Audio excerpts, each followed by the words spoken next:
think that this ambivalent story is a complete nonsense. That these technologies can be good and bad, and they can be in between. So, for example, if you compare heat of producing from clothing, this is probably more or less the good technology, but then maybe nuclear bomb is probably not very good technology. I've never realized sometimes like welcome to nuclear bomb because the best thing is to try to go fast, so that I can start to that one race to the money. The best possibility is that it improves the substate and the thousands of people. So how can I justify the work of such a device? This is their own people, in those cases. And there are many safe in between. And the question is, where are we? Where is internet? Where is telecommunication? Is it a good technology, bad technology, good for some, bad for some? And there was actually an area of research now that's called ecology of technology, trying to determine which kinds of technologies are guaranteed more as good, guaranteed more as bad, or bad for certain cultures, certain groups of people. And so I think that most of us are convinced that what we are doing, the technology that we are using actually is good for mankind, because otherwise we wouldn't be sitting here, we wouldn't be working in this way. On the other hand, it is really much now the publications and books reflect the opposite. That says that we should really watch out for what we do in our cities, it is quite dangerous. And let me just give you the cover of the books. One of the first women to speak up very clearly, and she was part of this book by Sarah Braverman from UK, where she puts her second speech in Australia. Just read what this says here. Looking at schools and universities, it is difficult to pinpoint when education, teaching and learning started to lose purpose, aspiration, for instance. As the internet offers a lot of information, boards also fill their closures of mind with relevances, lose the capacity to shift, discard, and change. Or look at this famous book by Andrew Hume, How Blogs, MySpace, YouTube, and the rest of today's user-generated media are destroying our economy, our culture, and our values. You should read the book. It's nothing else to do than entertainment. You want to believe in everything he says, but you will be entertained by it, and there's good arguments there. And of course, if you read the yellow stuff, the million monkeys that these are the internet users that are programming, that are putting up stuff on the internet, and instead of journalists doing reviews of books with putting on some developments, it's now untrained people who may have even graduated from high school who despise all kinds of this or this management. Or, this is from the Legal Time, who is writing people to about virtualism. And the interesting thing is that he says, well, no, you can use virtualism maybe for editing or your thinking way, but the real danger is not that virtualism is fraudulently for personal gain, but that copy-paste mentality destroys thinking. And I will come back to that in a few minutes. Well, then, I'm assuming you have read Maurer book, the first one, the London edition, how the digital age typifies young Americans and sympathizes by future, and the subtitle, Don't Trust Anyone Under 30. And again, the young stuff, you come back a little bit later when I talk, it's not maybe his most important message, that communication technology is really creating two barriers between generations and also holidays. Well, then, the book that was called Huge Waves in German and Europe is this book called Digital Dependency, translated about making us and our children stupid. And basically, Spitzer, who's a very famous and recognized neuropsychologist, argues extremely heavily and strongly against the use of computers, for example, the use of computers in schools. So I picked out one statement that we will probably you might leave the room after his statement. He says we need computers in schools to teach a subject like biology as much as we need bicycles to teach children how to swim. So he basically shows that many of the use that we do with computers in schools are quite counterproductive. And of course, if you look a bit more carefully, then you can see that he's right in some points, and that this statement is of course exaggerated, that he doesn't quite mean it. Of course, he means that yes, we need to have computers in schools, because when students get out of school, they know how to work with a computer, etc. And probably the teacher should use a computer when they show interest in YouTube or an interesting experiment and stuff like this. But if you give to every student in the class, say in elementary school, an iPad, and if you do not train the teachers properly, then this goes completely in the wrong direction. This has happened, for example, in one part of Austria when this experiment was done on a large scale, and I have visited these schools, and I can tell you 90% of the teachers are in tears, really in tears. They don't know how to get the classes anymore. They walk into the class, they want to talk about something, and the teachers just putting the iPad and they send messages or put some YouTube, blah, blah, blah. They have no control of the classroom. So if we do it, then we have to put the attention very, very carefully for the new part of technology and not just push that technology onto the group.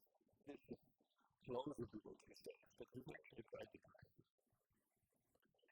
So, for list is very complicated, of course, a list of critical dangers that are involved in talk about internet and things like this. And I will discuss some of the most important ones and try to sort of classify a little bit if this is a real danger and now maybe this is exaggerated. Okay? So let me start with this first one. Of course, internet and network data is completely dependent on technology. If we continue the way we are doing it at the moment, and that is, as far as I'm concerned, a real danger. If at some stage, say, electricity and the internet collapse at the same time, and they will collapse at the same time, because if computers are infected by viruses, electricity production gets down immediately. Of course, if electricity disappears, you wouldn't see it clean anymore, if my laptop would be dead in 2 hours or something. So, since we're sort of putting all our eggs in one basket, the danger of the real catastrophe is quite real. It's happened a few times that we just get shocked like within one place that electricity failed for 6 weeks is catastrophic effect. And there are other cases in Northern America, in those eastern states of Canada, where I was in the investigating team, and we had quite interesting things. So this is sort of, my favorite story that goes with this dependence on technology. You can see this Stone Age people and Maurer telling the story, and the cute part of the story is, and then one day the internet collapsed. So this is our society when in 2008 the internet collapses, and it means that we are all back into Stone Age, into cave people, and the facility is only 1%. And 1% killed each other with start to cross people, etc. And well, I have written science fiction all my life, and I have also written one book about this particular case. The internet breaks down at some stage completely. And I think the lesson is that we should have enough redundancy. There are a few countries that maintain that actually one of the few countries that is really maintaining redundancy is Switzerland. You know that Swiss still have carrier pigeons, so that in place is really, in the case really times, the central government can still communicate to villagers and things like that. The other thing is, I'm not against globalization, but I think I'm against too much globalization. I think we should regionalize much more. Do you know that 50% of the graveyards, Dummies, graveyards in churchyards in Canada and the United States are coming from India and from Bali, simply because marble is less expensive there and land is less expensive than the ship. Huge convoys, huge terms across the ocean, wasting lots of energy, things like that. And of course, why they have these strawberries in January? Can't you wait in June when they're ripe, and do you really need some of these things all year round? Or is it actually a mistake? I was looking forward to fresh cherries or something when I was a kid. Well, today, I'm not looking forward to them because I can eat them all year long anyway. And this is also this regionalization and also this seasonalization is really important issue. Okay. Now, Big Brother is here, and this is to say, if you have all these projects and Dummies, Graz, and myself, and and RFID tag, and maybe I should be proud. Do you know that the sound is 70% of all RFID tags in the world are on the Graz? 70%. So we really have almost global dominance in the production of the design of RFID tags. But if you read some of my scientific books, you can see how bad they can be, how rotten they can be, and how bad they can be. Well, then of course you have this, internet service with a profiling you, and when I put in yellow, of course, the recent stuff that America did. We had a very big brother here, not only in the United States, but also in England, where they tapped into the glass fiber lines. And then, of course, there's all kinds of visual information, That's a typical picture from Britain, As we do, it's just making sure that nothing escapes what happens in this place. And then, of course, you have seen this, and there's quite a bit of resistance against photographs in the moment. And, it's naturally also dislikes the fact that maybe this really means that, you will be videotaped video all the time when you're around. I don't really understand the big excitement about photographs because for years, actually 2 years, you have been able to purchase these glasses for $40. So I'm not sure what the retail price is, but monthly price is $4. And these glasses are built on high definition camera, and the data is fit into the parts of the glasses. So it really means don't trust anyone who wears eyeglasses, because the person who wears eyeglasses is maybe videotaping and recording everything he sees.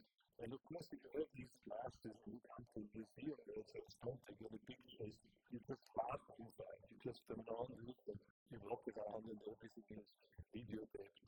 And the same holds true of things like this little water wristwatches. They're actually even more relative to the glasses in a way because you don't wear the glasses and you just look at your watch and push one button and from there on in you hold it like this,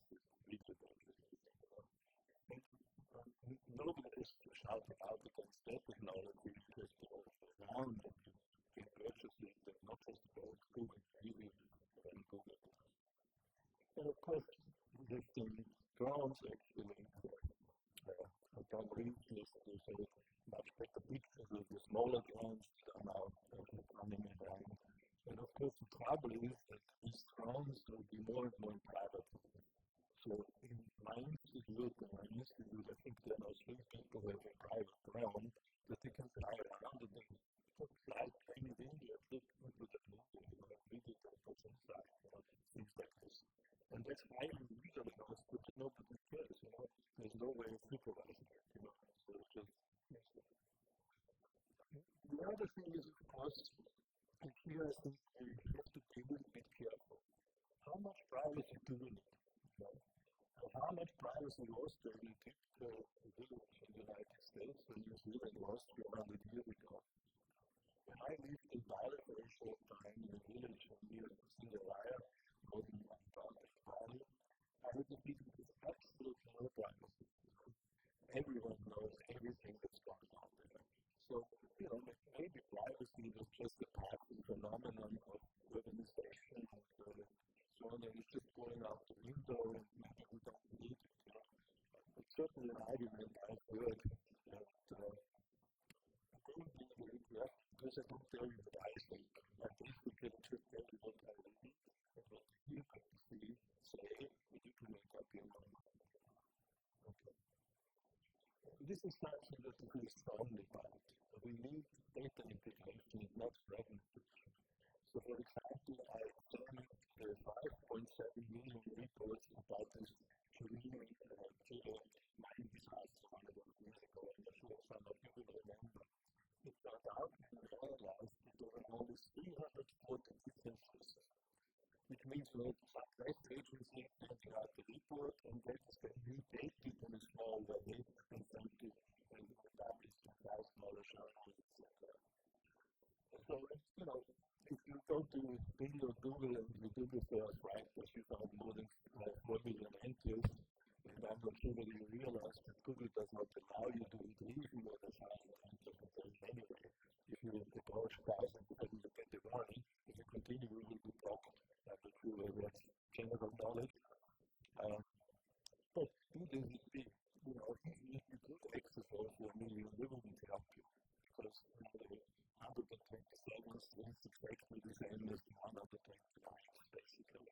So what you would need is, you really would need a few sort of integrated contributions like diagnosis, prognosis, various kinds of treatments, etc. And that is what is called information creation. It's a very serious thing. It's one of the major things in this century for computer scientists. They have to learn to reduce redundancy for intellect. If they don't, they will be completely buried by this redundancy. That's strangely enough also the opposite effect. The opposite effect is that sometimes you do need redundancy. For example, I do not want to read a wishy-washy article on the Graz object. And there's nothing better to read than a wishy-washy article on the Graz object if you go to Wikipedia. Because it's a true statement by someone that isolated immediately thrown out, and if someone else from the field, I will also thrown out. So what you read is this very strange compromise. That my feeling would be that there would be maybe 5 controversial statements there. One made by some Orthodox Jew, one written by one by historian describing the development of etc. And this brings into something that some people will hit me with the sayings, but we don't need hundreds of sites each requiring a personal profile. The first thing when you sign up for Facebook or Twitter or even the big library here, they ask you for a profile. I do not want to make them 17 or 27 different profiles.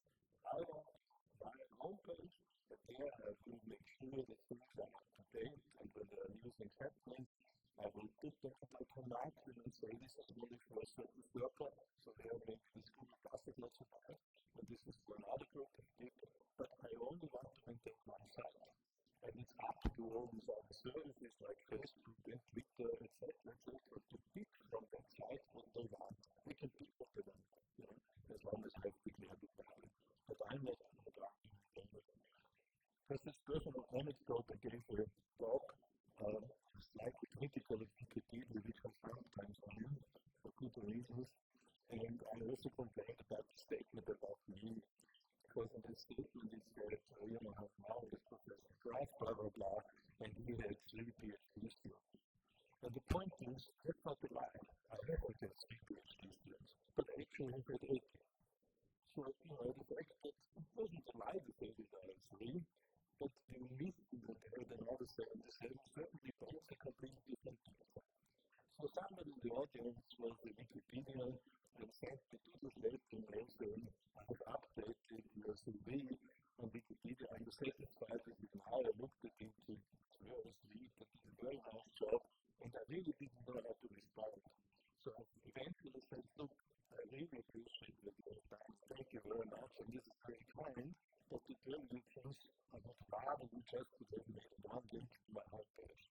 Because whatever you have written now, in 2 weeks' time, it's going to go to the picture. So, okay, so this is both this sort of removal of redundancy and also increasing a little bit of redundancy. What Dr. Hermann is that if I show you this device here, we can now discuss what we see, and we will not come to an agreement. And we are not going to prove the agreement simply because we see one side and I see the other side. And for a physical object, it seems everyone understands this immediately. But it should be clear to you that it also applies to every complicated issue, whether it's expressed in one or whether it's comical or whether it's loud or God or whatever. There are all these different points of view, and we cannot understand complex issue unless all these different points of view. And therefore, all the classical encyclopedias that have one contribution on nuclear energy, or Wikipedia that has one contribution on nuclear energy, are nonsense. You don't want this. You want different points of view in the same subject. Various some pros and cons, and what you find is, of course, if you read the contribution of Wikipedia on nuclear energy, it's reasonable balance. It will say there are some arguments against and some in favor, but the really strong arguments that one can also make, they are not there. They will be strong. Also, in that sense, probably a solution. Okay. Then I hope you realize that we are buying things not because we want them, but because industry decides we need them and we should buy them. We're the big scandal in Europe because it turned out that a number of companies producing washing machines had a counter building that after I think it was 2,500 orders, it was actually shut down. So that you have to throw it away. And this was actually tested by agents in Austria to purchase, 5 identical machines and then stop the technical. So there's really an electronic counter building, making sure that you can only use it for 2,500 times. And then people talk about, saving a little bit of energy by having a more fuel efficient car, but they are not talking about all the energy we are wasting by producing this new washing machine. Okay. The other thing is that different people live in different worlds, and this strengthens their own certain members. If you buy books from a Windows phone, well, next time you log in, you get all kinds of interesting recommendations. But in a certain sense, they're within your interest. So if they're very controversial differences, they will probably not be what to do. This means that we are really living in our small world and never looking outside, and the media are contributing this very much. If you read any newspaper here in the United States, Newsweek, Time Magazine, or anything like this, you get a certain impression of the world, and that impression is wrong. And you believe it's correct because you read it in different sources. But I want to make a little experiment with you. I will show you now a few pictures of the city. And while you look at these pictures, please think what city could that be. But if you have been there, what could be that, okay? Just think what city that could be. So, nice international airport, good traffic system to the airport, some nice roundabouts. Actually, a very beautiful city to live. You have hills, you have things like hills below, and then you have actually houses near lakes. And you have big apartment complexes with Hermann is in the background, the typical image of a million city, a big city, and you have nice museums and a cinema complex. And it almost gives it away that this big mountain, the Mountain Pride, in the city. And if you haven't come to the city and you haven't been there before, please do me a favor, take the gondola up to the top of the mountain, because the gondola starts in the middle of the city and goes to the very top of the mountain. And there you can ski like you can ski in an actual area like an Alberg, Austria, whatever. And which city this is, who knows the answer? You will. Okay, don't know. I hope they are, of course, you might know it, but I hope most of you are surprised when you hear that this is Tehran, the capital of Iran. And I hope you're surprised. If not, I'm doing something wrong. The point I'm trying to make is we are brainwashed. When we think about Iran and Tehran, there's a certain picture in our mind of Gaza, mosques, and real women. So this also exists. Of course, I have chosen these pictures very on purpose in a certain collection of pictures. But Tehran is also a very modern city, and some of the other cities in Iran are actually quite modern. Actually, incredible freedom. Nobody's skiing their way on the helicopter or something. This is something that is completely alien to us, because all these things that we are reading are coming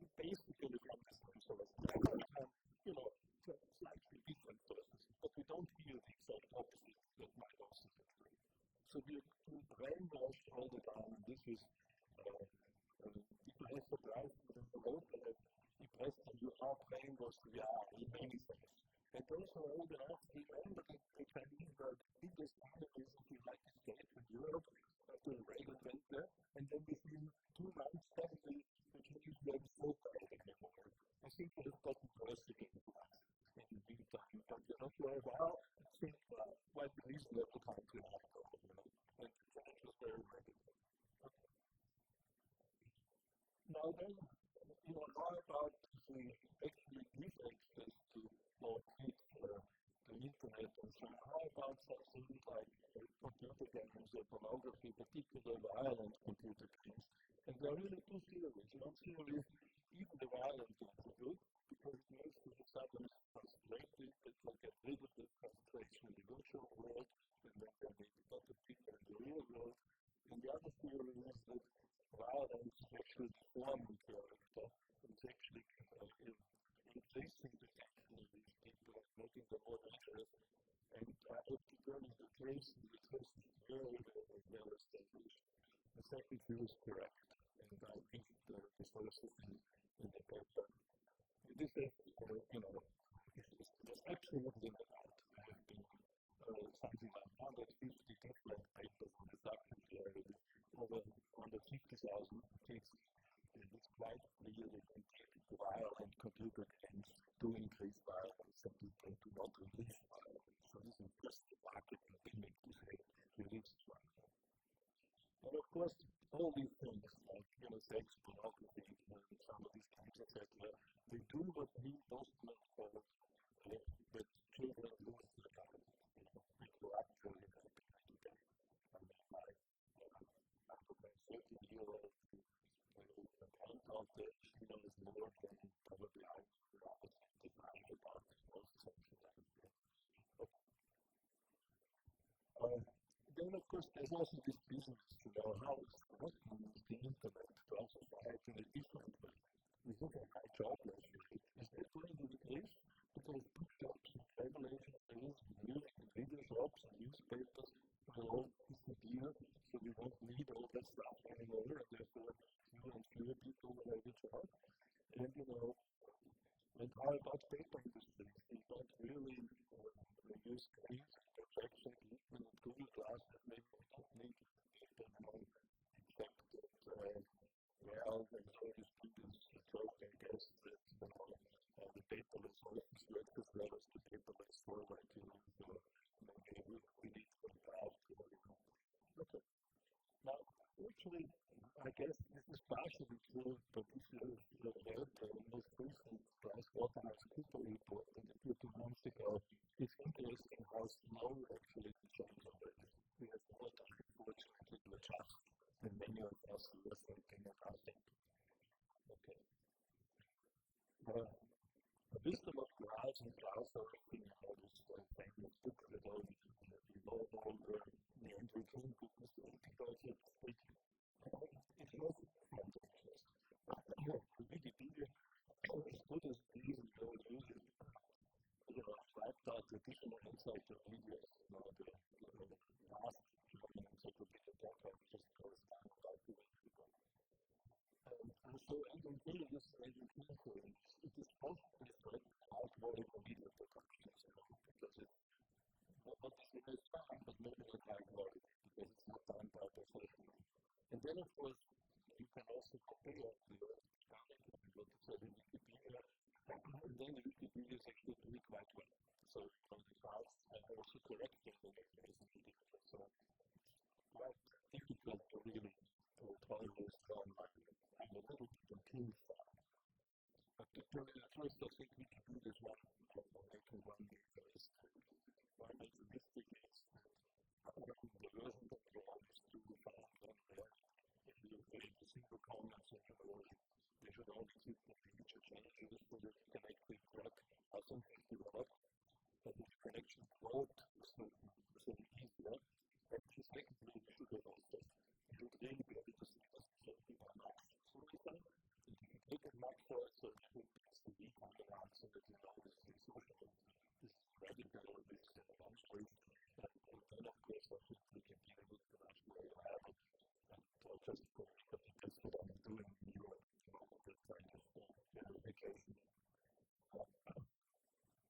So then there's the question, too many distractions are preventing concentration. And the question is still, when did you really practice for 2 hours solidly and not doing anything? You can think about your life, what you're doing right and what you're doing wrong. I think it has become very rare. When I used to fly for a long distance, I had a laptop to lean back and think about my life. These days I don't. First of all, keep of course very fragmentation so that you have no quality. But then there's also the distraction of your screen, etc. So then you have a fast and sleep and you look at the screen and so even there you don't have time to really think about your life. And if you have time to think, what do? You pull out the Sudoku out of your pocket and start filling out the Sudoku rather than thinking about it.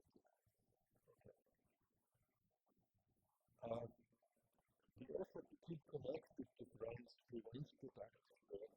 Keeping track of all transitions and objectives are much time that could be used otherwise and therefore actually similar and long distance. I think young people today, the main thing is not to aim for getting a good job or the main aim is to get in. And this is really tremendous consequences. And one of the consequences is this Maurer book. I think it's a special book. There's many other books that do it hard. This is, I think, a very strong book. He says that the typical family 50 years ago, for example, you were sitting with your kids at dinner, when the kids liked to go out to the next listen to the parents because they were talking about what nice to do. And maybe the visitors would all have to talk to each other and the kids would learn a little bit. Maybe they were not interested, but they still would like to learn. Now, first of all, you probably don't collect together with the children anymore unless they're very disciplined family. And even if you have, it doesn't help because under the table you have to look at the YouTube because Victor says you have to look at this and you have to look at it because if I don't look at it, I'm not in. I won't know tomorrow at school what happened to me. So this needs to come in place to the generations to complete this lesson to the extent that our land says that people today are learning not from older generations that you discipline the books, but they learn from the peers. And if that is true, and I think that's how we do it, that's a dangerous development. It means that much of the knowledge has been collected over time for all this stuff. Well, copying those used fraudulently, we can do a little bit about this. I don't want to do this. The real problem is people. The real problem is that the copying paste always reading the right thing. And of course we know this.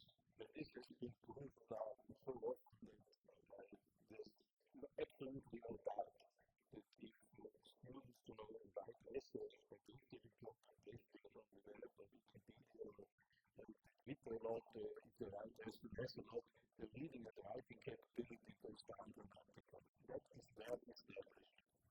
Now the thing that cares too much more is that it also influences the thinking capability. And but let me first say what it says in the second line. There's ample evidence that copy-paste has negative effects on reading and writing. However, we could argue, why should this be we could actually have the computer read to us. We could actually dictate that the computer writes for us. This theory is to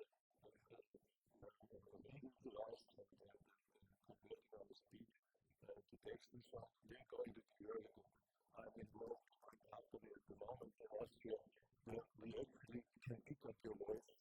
If you spend 5 hours this afternoon, I can make that you lecture about the general energy, even if you know nothing about it, your voice will capture your voice. We just give you a book on general relativity and you read it to us in the class that you have. So, these things are, maybe it's really like this, that reading and writing as we know it, using characters and something like this, is something that we want to do because we have no better way of recording. We have to record somehow, we originally, and then later writing on papyrus or paper and printing machines. So maybe that is really so that the reading and writing is not purely necessary for our culture. Most people simply, but people think that reading and writing is quite young. In the sense that it was introduced around maybe 2,000, 3,000 years ago, but widespread, it didn't even become when the printing press started to work, because nobody could read. Reading and writing only became popular when there was obligatory schooling. And the first started to introduce obligatory schooling in Europe. I know that you don't know the name, the Swedish continent was in Prussia and Germany in 1717. In Austria it was in 1770. And then the next emperor, the Polish actually widespread obligatory schooling in reading and writing was only introduced in Europe around 1820 after Napoleon. So it's not that old. It's less than 200 years old. The civilization is much older. And maybe reading and writing as such is not so important, but important is maybe to be able to record real ideas and spread them, and how we record them, whether we do this with video clips, whether we do it with audio recording, whether we maybe that's open to discussion. But now comes the thing that's clear of me. We did an experiment with 4 classes in Graz recently, and there we asked the kids to choose a topic with interest, so they would write an essay about the topic. But before they were allowed to write the essay, they had to do some research. They had to go to the library, they had to go to various websites, and they had to keep the record of this. And following the teacher said, yeah, you have done a careful job, you have found good sources, the subject knowledge on how to essay. So we were actually quite successful in even convincing the children who were reluctant at the beginning, and this was for the high school students, to actually do careful research and not just move around the first thing they find in Wikipedia. But now comes the negative thing. It would not prevent them to copy and paste. They still would copy one line from that source, one line from that source, one line from that source. We could establish that some actually have listened to English YouTube videos and had gotten it up as translating them literally into German and then put to the English part of the history. So our original idea was that, if you look at all these sources, then in your head, in words, can you do something greatly, and can you use your own words to express what you have learned, and that happened in many cases. And that, I think, is very dangerous. It's really dangerous that reading and writing is so important that I'm not sure. Maybe yes, at the moment, maybe not for 20 years from now, but I'm pretty sure it would be necessary to still be coherent, reflected, presentations about things that you have thought about. And we are slowing that partially out of the window because of this copy and pasting from. So this is basically what I'm saying here. I think one slide. And here the interesting thing is not what this particular photo of 14 years of writing about is, but it's important that you can see examples and sources that were approved, books, etc. And you also pick pictures that you will found that it did copy. So this is the thing we learned. And it's one of the few essays, by the way, which was previously asked. So that's how really actually wrote his own little story and not just copy and paste. So, the other thing is material that you find in the web is not functional, it's not valid, and for me, the most shocking case is I like mushroom hunting, kind of mushrooms and all that. And so there was one that is called Ritalin that grew very well years ago in Austria, and it was a good edible mushroom since Roman times. So I just checked, with some of the search engines and I found good eating. I knew it was good eating. Well, I checked another page that said deadly poisons. And both of them were fairly reliable sites. So I was absolutely flabbergasted. I searched a little bit and I found out indeed on the web you find both chicken, which is a nice edible mushroom, and you also find particularly dangerous mushroom. So what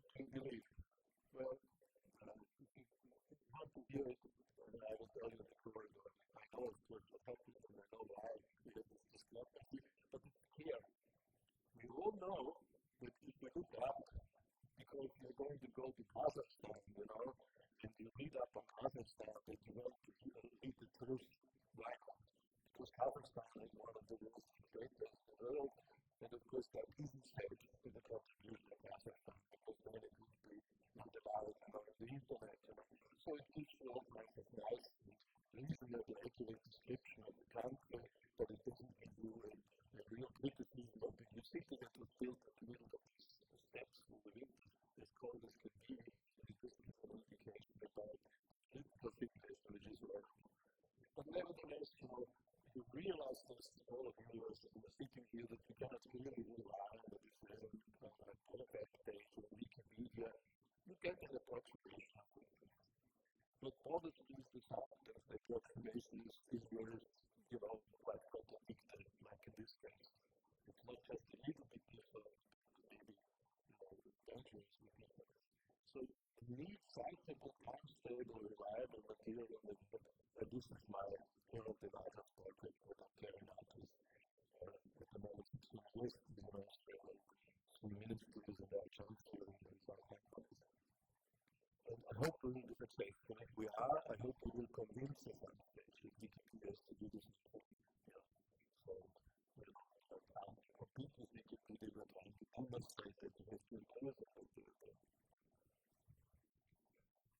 So, the other thing is, of course, memorizing the ability disciplines, but of course, thinking without any facts is impossible. I think so. And I think you also think the students, last compare with 20 years ago. This is also realistic. You can read this up in many sources. This is definitely true. There's no doubt about it. The book of said, no, that's not true, and there are no other things to say. And so, the total knowledge that is contained in is considerably less than it was 30 years ago. And of course, not surprising, because after all, in Paris University, I just look at what happened on my iPhone or So far so good. This is definitely true. Now, what does it imply? That's interesting. First of all, certain facts and logical thinking will still have to be done, yet I think we really have to analyze curriculum very carefully. What and when do we teach? And how do we put our teachers with technology? I think these are the three major things. We should throw out many things in our curriculum. We should introduce new things in our curriculum. We should maybe make schools much shorter. Maybe students should graduate with 14, but be forced to take 2 weeks training every year so that they keep up to date. And they have to prepare teachers. They cannot. I'm not sure who told me this, but this morning someone said, in our country we need to spend 50% of the money on computers and buying computers, 50% on maintenance, and 0% on educating teachers how to use it. But this is, of course, independent in America. However, and I'm coming to the end of my talk, you have to understand that we have to stop touching people around. We have to, and this is something I think, I hope it's something that I haven't said before, so I hope it's a new idea. I think we really have to start judging people with their tools. So, for example, people 150 years ago could run at 5 miles per hour with 50 times maximum per hour. Most people today would not be able to do this. But so what? Whenever they can go at 50 miles per hour with 500 times, or get 10 miles per hour, and even 500 miles per hour comparable. So you should judge what they can accomplish. They can accomplish more than they accomplish before. Or, if my handwriting doesn't exist anymore, if I didn't write books, and I sometimes have to write something into the books when I give it to people, I don't think I could do any handwriting anymore. I'm not used to it anymore. But for what? After all, my spell check on my people is doing quite a good job, and it's easier to spread than my handwriting is easy to read. It was always wrong with that. And, I hope that you take me as a reasonable living being when I'm standing here, despite the fact that I have to bring scripture in, despite the fact that I have a pacemaker, despite the fact that I wear glasses that I do not see without them. Yes, I'm done. This is actually to hear. So basically, I would be a complete wreck if I didn't have all this technology on me. At least the technology I'm functioning reasonably well, I would think, And just try this home. This is maybe one of the major statements that you should take home, because I think it's not understood well enough. Much Aristotelian thinking is not taking into account that we should not measure the people by trees by themselves, but we should consider what they can achieve using tools, means maybe also social networks available to them. After all, even a woodcutter, if he were just a little pocket knife, he wouldn't do anything. But with a power saw for that, the woodcutter is very good. And, we are more efficient having around because maybe we have a cheap plastic tire, So the total result is actually positive, despite the fact that maybe our reading of the course is not as good as it would have been 30 years ago without this. Okay.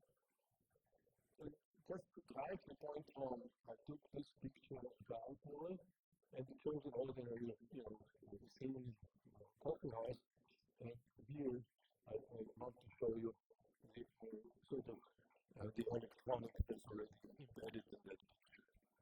And I don't want you to read what it says. I just want to impress on you that we are already living in deep symbiosis with technology, with information communication and nanotechnology, and we have to accept that. And it's nothing bad. I don't think I'm much better than they have, because I don't need this huge thing to hear, because I have this nice electronic thing that actually emphasizes with ideas and things like that. So we have to accept that we are more and more symbiotic beings, not just humans, but in symbiosis with technology. But what really then comes out is that we have to judge what we achieve based on this symbiosis, but not on the person around. Now, the last thing is this statement by Spitzer, which is of course the most radical, which I wanted to keep to the end, is that actually e-learning never works. And of course, it's exaggerated. There are many instances where it works, and there are listed with you here. But I think it is true that there's no solid evidence that e-learning is making knowledge transfer truly more effective at all. There have been many experiments that have been involved in to show this dramatically. And maybe explain the first one, the Altman experiment from Freiburg. What we did is we had a class of about 400 students in data structure and algorithms, and part of the class was taught to the frontal lobe, and the other half of the class compared to was actually taught with very sophisticated e-learning, integrated e-learning material. And of course, we had careful track profiles to like this and the results, etc. And then when grading the identifier marks came, we were very happy because we saw that the group that was using e-learning had done considerably better. However, our story was short-lived because when we looked at the time the students spent, it turned out to spend almost twice as much time on learning with e-learning than they did before. So the reason that they did better is not because it was really better to communicate knowledge. It was just a new gadget, and it was interesting, so they played around quite a bit, and it was another classes. So that's sort of a typical thing that happened. In Graz, when I introduced e-learning, I got lots of applause from students the first 1 or 2 years. And the more courses we offered, and the better the material got, the less applause we got. But, there was the criticism, we want to see a classroom. It's okay to do a few of these things electronically, but we really prefer, to interact with the students and things like that. I have written a book with Architect together, where we examined something like almost 150,000 students in the country. And it was not very interesting because it turned out that, for example, multimedia is most of the time content productive. So typically video tapes that are highly uploaded to the e-learning track just take away the time. Because, this video clip of 4 minutes is going to tell you something that I can probably explain to you with 1 hour. And so there are many other things, and one real reason this is why I speak to the is learning this better is possible. You are not able to run marathons without practicing, and you're not really able to think clearly unless you really train your brain. It's something that you have to do and not the computer can do for you. Okay. this whole fact that self-discipline is often not good enough for anyone. And you must have noticed this, that I offered courses and then students can use them until 2 weeks before the exam time, and then of course they couldn't profess it anymore. Or what, some of the studies have supposed that good correlation between the quality of teaching or review learning and actually results in the exam. It's really stunning and very depressing. If I give a very bad lecture, then students just go to the library and go to the learning tools and learn it there. And they give them one as having calculate much and divide, give them a better class. To explain difficult matters, it is wise to make mistakes. So when I'm teaching, what I usually do is some stage I have a mistake, one class lies, I didn't do it today, and then I wait until some of the students finally says, wait a minute, this is incorrect. And then I say, yes, you're right, it's incorrect. And just watch out, there are 2 more errors coming up at the rest of the class. And of course, there are no more errors coming up. But I have caught all the time, So, lecture reductions, these are live lectures. Like, for example, this is our video presentation. And I think some of you would be drinking coffee or eating maybe some later idea because it's starting with lunch. And you're polite enough not to do it because I'm standing there. Thank you very much for being so polite. But definitely, it also. So, let me finish the chart with the philosophy observation. Technology changes how we use and experience the world. I have mentioned and that is only everything. I actually mentioned the open Kunkel if you want to hear about her really fantastic experiment. It's called stuff maybe. But I want to finish really philosophical. How much technology do you really need? How ideally do you need to be happy?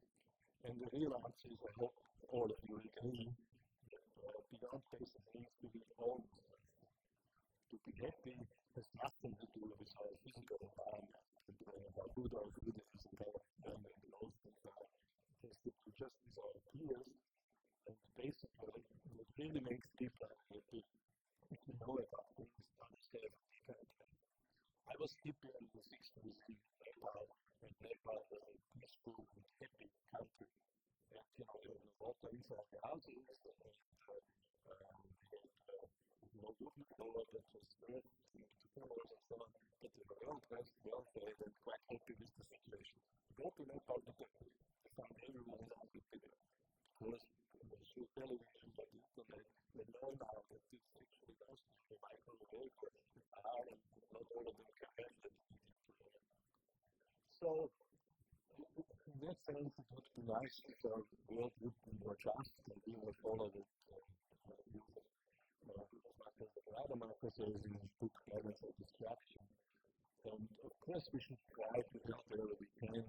Some of you know that I'm involved in an experiment introducing medical help in the final of Borneo, where we're really trying to help without changing the attachment because we were asked to. So I think we should help where we can, but we should never impose on others. And I want to end in all people from the United States, this is the church that's not quite church, but the most dangerous words in the English language are not writing this, and I have come to help you. And thank you very much for your